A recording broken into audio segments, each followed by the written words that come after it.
of the world, and they get a job in the service apartments as well. Right? Clubs, again, I have students who've gone into Safra. Okay, they are very happy to take our students. PA, I had a student who actually worked in People's Association, and they've gone into Chingay, and she was actually involved in the Chingay. She volunteered, and then she got into a Chingay of organizing it, and then now she's moving on into another club. So clubs is another one that you can think of. Okay, events, I've already talked to you about events industry. Now, the next thing is change. Yeah? So wherever you are at the moment, it doesn't matter. As long as you have a passion, I think the most important thing is to adapt, right? So if you want to come into this industry, there are a few things that you need to do to adapt yourself to this industry. And one of that is, of course, your competencies, your skills, your attitudes. And also, I am a firm believer, not just because I'm a lecturer, but I'm a firm believer that you need to adapt with education. Very, very important. And that is one step up to your career ladder, right? So let me just share with you this statistics, which might be interesting. If many people may think that, okay, what is this industry looking out for? Definitely employability skills would be your skills like this. You know, very, very critical. Soft skills, attitude, 72%. That's why I say to you from the beginning, smile, be happy. Right? This is one industry you really, really need people to be happy, and positive attitude is so important. 72%. If you are negative, somebody asked earlier, you know, it's a job that is F&B, right? You have to work late nights. How? You know, if you're going to feel that negative, then don't enter this industry, please, because we can't take people with negative attitude, because this is one industry. There's a lot of challenge, all right? But there's always something positive in the challenge. So if you ask me this question of, you know, why this industry, you have to work at night and you know, we have patterns of night shift and all. I'll tell you, look at it positively. You can do shopping when everybody's at work. Right? No? When everybody is at work, there's so many things you can do. You don't have to fight with the jam, you don't have to fight with the crowd, you don't have to fight. You get appointments easy anyway, you can go to the bank without queuing. You know, so night shift helps some people. So look at it positively. You know, so if you look at it negatively, it's very difficult to survive in this industry. Right? If you ask me about, oh, it's a low pay industry, everybody talks about it, but there's so many things that compensates for this low pay, like the reason why I'm saying this pay I would have left a long time ago. Right? There are many, many opportunities to increase your pay, but there's so many things in terms of fun element, in terms of getting free travel, hotel stays. There's so many perks that are available in this industry. When you're going into a hotel, ask people, you know, what perks that are available, but believe me, it far outweighs the monetary compensation that one can get in this industry, right? Relevant work experience, very, very important, and I always tell my students one thing, if you're free, please, please, please go out there and do as much volunteering as you can as possible. So one thing that I would say to many people here is that, and I know people as well who have full-time jobs, but when events begin, like I have people who are in full-time jobs, but during the Southeast Asian game, they actually volunteered to be part of the Southeast Asian game. So when you volunteer as much as you can, gain your experiences, gain your networks as much as you can. I have one student here, she just came back from Southeast Asian Games, and I'm not implanting her here, it's just surprised that she's here. But she just came back from Southeast Asia and she told me that the kind of experience, the kind of people that she met is unbelievable. And she got 2 job offers, in fact 3 job offers. One is an international job and one of it in Singapore. So when you network and you go into such events and you volunteer, plenty of opportunities, and that adds up to your industrial experience. So watch out for certain positive attitudes, because when we interview people for our industry, we are listening very carefully in terms of whether you have got such skills or not. We can always, I'm a firm believer of one thing, it is very, very easy to train you in terms of your aptitude. Aptitude is your skills, but it's very difficult to train people for our industry in attitude. Right? So when we interview people, we want to train people in terms of attitude, or we want to recruit people in terms of attitude. And once you're in it, we will train you with respect to aptitude. It's not very difficult to train you, right? So syllabus skills, I would say, I want to do a pick, I'm not going to go through everything, but I want to say something to you. Communication skills, very, very important, and there she is. She's going to be talking about communication skills, and she's got all the resources outside. Not I'm promoting her, but I tell you it's very important. Alright, so very, very, because you're always talking to people. You cannot not talk to people. So that positive communication skills is very important. I do 4 days of training for hoteliers on just positive communication. Right? And hotels pay lots of money and say, can you please train our staff on how to speak positively?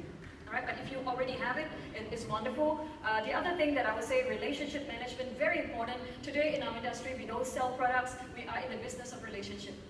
Right? We are not in the business. Yes, the first speaker talked about product, process, and so forth, but I can tell you that one of the things very, very important beyond all that is the relationship that he talks about other people. Right? So relationship skills, very important. And why I put these skills is that when you go down to your interviews, use these words. So I always tell my students, when you go for interviews and they say, what skills do you possess? I said, I'm a fluent communicator. Huh? So ding, you got one tick down there.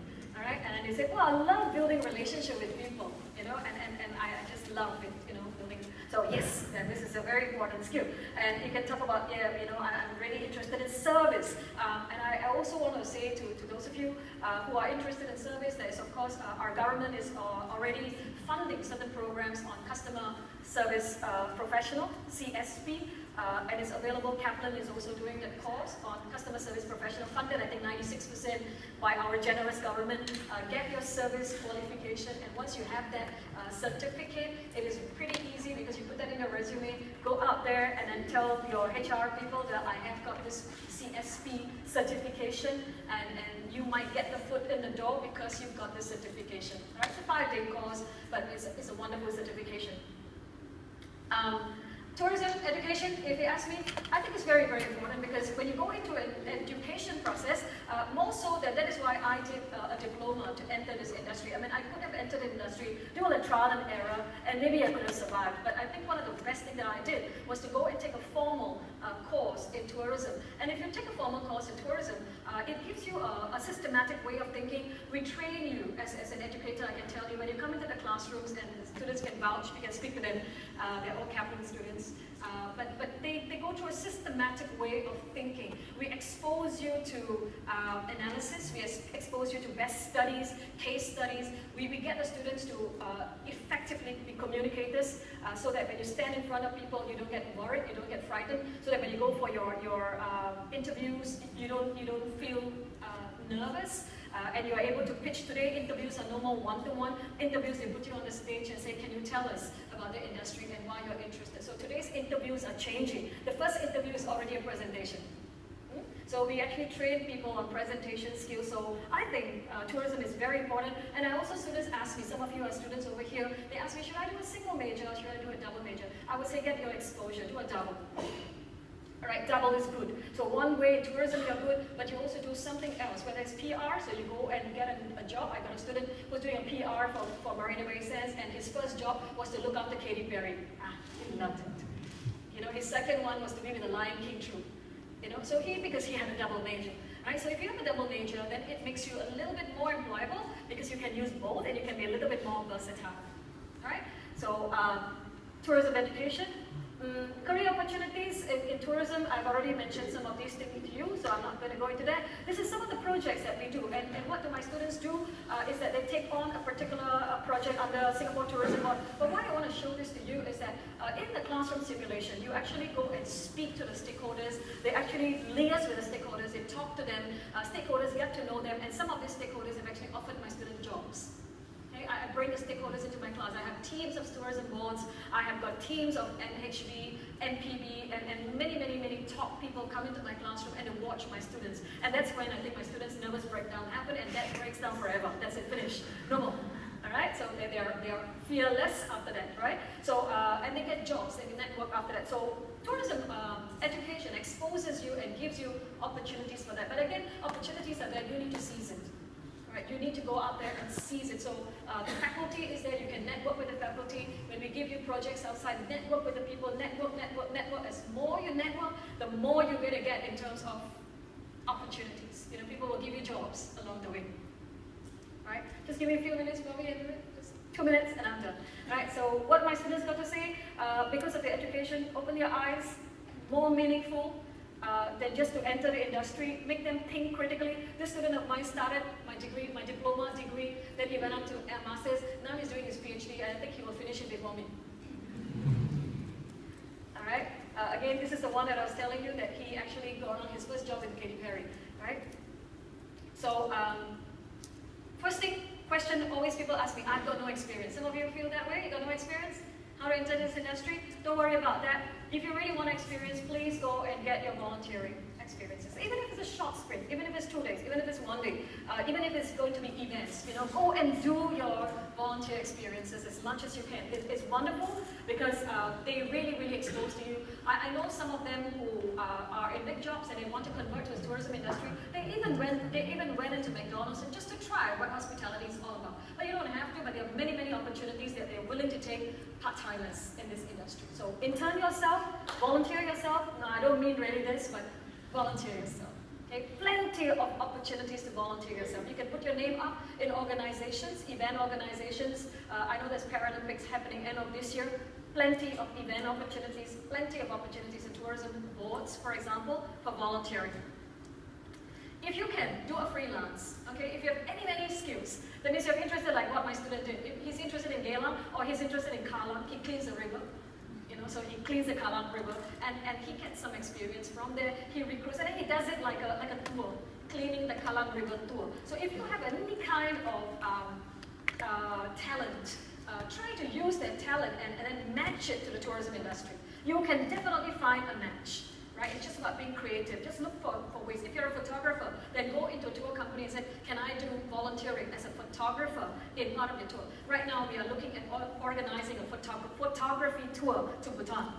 All right, so if you're a photographer, I mean, you may begin to find certain niche out there. You can use your photography skills, organize a photography tour. I know an artist at the moment interested in art, and she's organizing a tour with fellow artists and going into Bhutan.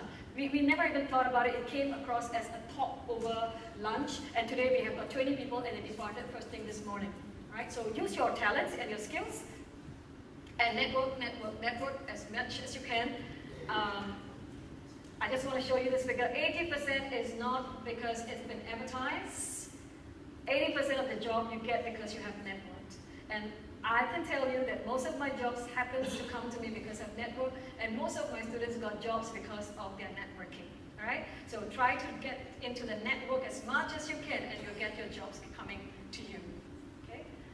And finally, certain questions that you want to ask. It's about your personality. Ask yourself this question.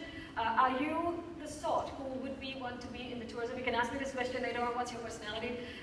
But there are many personality tests as well. If you want to do a personality test, there's MBTI and DISC and so forth, that can actually check whether you are for that industry or not. So if you're interested, just pay a small token, go and get your personality test to see whether you are for this industry and which aspect of this industry that your personality test shows to have a good fit.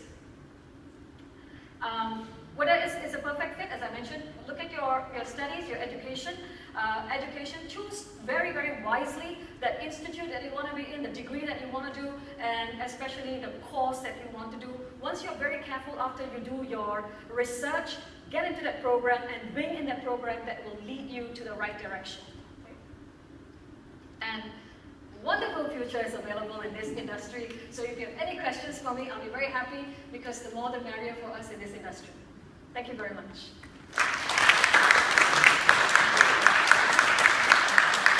Thank you so much, Lisa. Of course, if you have any questions for Miss Nisha, well, I think this is the best perfect time. We've got one over there.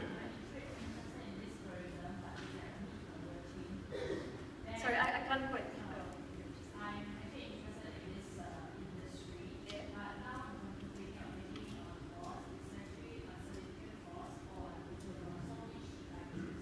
Certificate or a diploma. Again, like I said, it's not about a certificate or a diploma. It's about what is this certificate course all about, or what is this diploma course all about.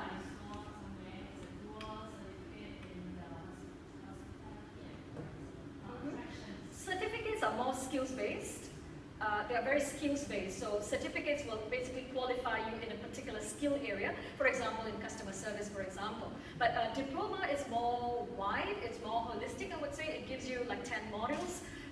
It stretches from accounting to even law.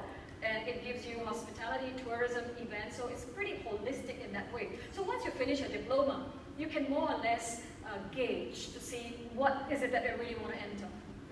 It gives you a bigger, wider exposure, I would say. Yeah. Does anybody have any more questions? One more question for Miss Nisha before we thank you so much. Does anyone have any questions? Well, I think Miss Nisha has covered a lot, a really extensive coverage of how we can enhance our employability in this industry. Let us put our hands together and give her a big round of applause. A big thank you from all of us for sharing your insights. Thank you, Miss Nisha. And of course, right now, I will bring up our